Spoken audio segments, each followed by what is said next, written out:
To most of the world, banning cats sounds ridiculous, like banning cups of tea, Christmas trees, or grandmothers. But in one tiny village, people looked at the family pet and saw something else, something dangerous.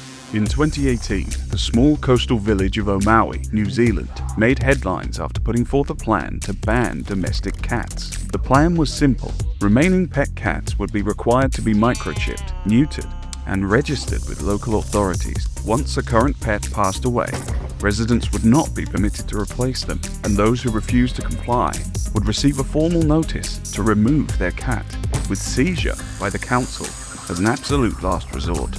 After a huge public backlash, the proposal was withdrawn, and everyone got to keep their cats. But why was this ban proposed in the first place? The answer to that question is that cats are killing machines, well engineered to destroy huge populations of, well, pretty much anything smaller than cats. In New Zealand, cats have wiped out 6 species and played a major role in the extinction of 3 additional native bird species. Globally, feral and free-roaming domestic cats have played their part in wiping out over 64 different species, primarily birds, mammals, and reptiles. These include the South Island pio-pio, the New Zealand quail, the bush wren, the Lyall's wren, the Chatham Island fernbird, the desert bandicoot, the pig-footed bandicoot, the long-tailed hopping mouse, the Christmas Island forest skink, and many, many more. There's no wonder that a village in New Zealand isn't the only place to consider the impact of cats on ecology. While nowhere in the UK plans to ban cats, in 2025, the Scottish Animal Welfare Commission urged the government to assess the effects of free-roaming cats on vulnerable wildlife, especially near conservation areas. In the UK, where there are now 13 million owned cats, how many animals do cats kill? While it's difficult to know exactly, a 2022 study estimated that the overall body count of UK cats is somewhere between 160 to 270 million every year. When those are the numbers, for a small country like the UK, what about a much bigger country? In the United States of America, the lower-end estimate is 8.3 billion. And have the Americans ever talked about banning cats for a second? Well, there are states where banning tigers was a big ask, so of course not. But not everyone is like us Brits and the Americans. Svalbard, in Norway, takes protecting its fragile Arctic ecosystem so seriously that cats cannot be imported. Being a vital breeding ground to millions of seabirds who possess no natural defenses against feline predators, this Norwegian archipelago fears that even a single cat could disrupt the harmony of its wildlife. There is also a rabies risk in Svalbard, and the potential for disease spreading to mainland Norway is of massive concern. The free-roaming nature of cats is viewed as a big risk to Svalbard's containment of the disease.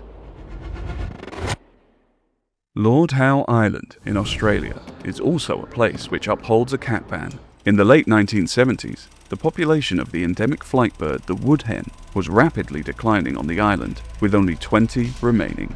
Wild pigs introduced as food were eating their eggs, dogs were killing them for sport, and feral cats were eating them.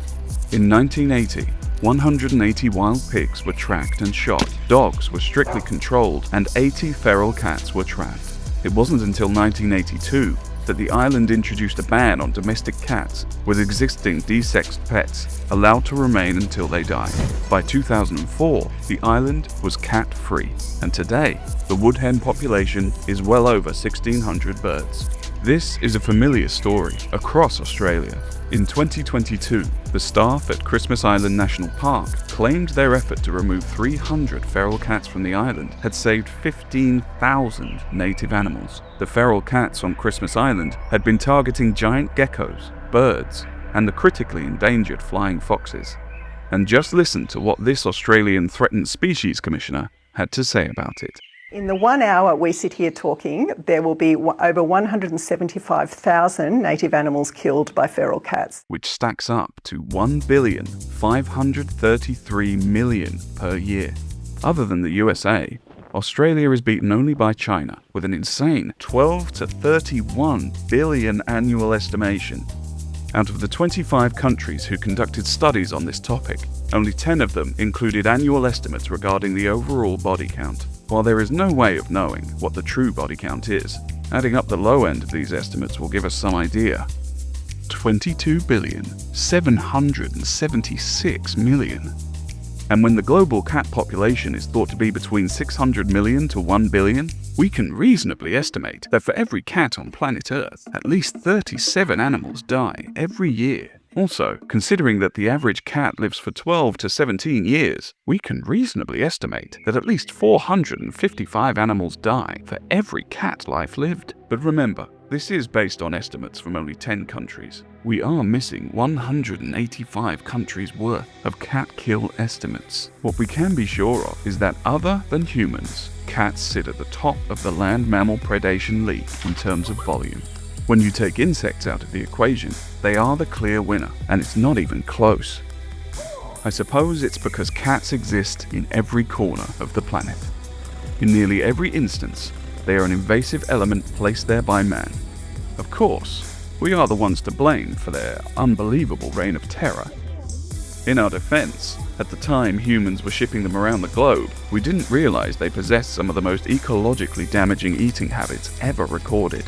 Cats dine out on 2,084 different species, and that is a more versatile palate than any other land predator roaming the earth today. Please like and subscribe for more videos about the animal kingdom.